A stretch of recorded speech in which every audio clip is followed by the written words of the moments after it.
देखही भाई रे दिन प दिन दुनु लटकही छे। हाँ छौरी रुबिया के देखही भाई रे दिन प दिन दुनु लटकही छे।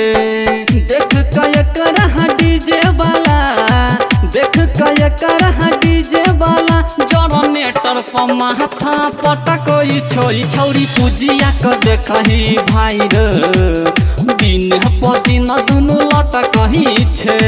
देख के एकर डीजे वाला देख के एकर डीजे वाला जनरेटर पर माथा पटकोई छोई। छौरी पूजिया के देखही भाई रे दिन प दिन दुनु लटकही छे।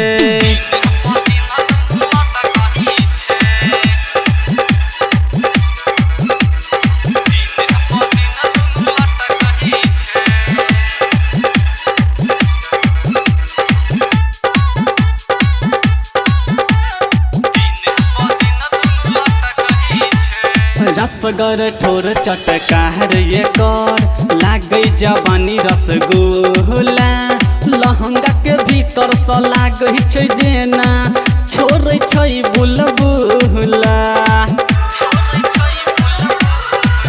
अरे रसगर ठोर चटकार ये कर लागे जवानी रसगुल्ला।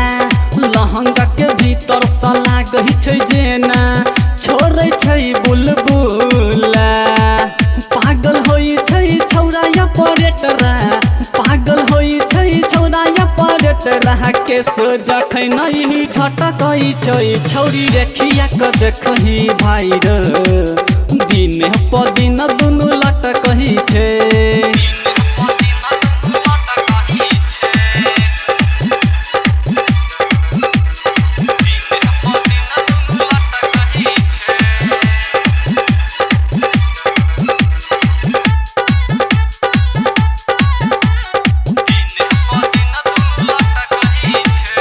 सब छौरा केने छै पागल हिरनी एकर चाल रे। सकतपुर कह धीरज धीरुस छुबै गोरे गोरे गाल रे। सब छौरा केने छै पागल हिरनी एकर चाल रे। हाबी डीह क संतोष महतो के छियै कहमाल रे। पागल होई छै अरुण नजरिया पागल होई छै राइटर शंभु जखन सीना से ओढ़नी हटबै छै। छौरी गोरकी के देखही भाई रे दिन प दिन दुनु लटकै छै। छौरी उजरी के देखही भाई रे दिन प दिन दुनु लटकै छै।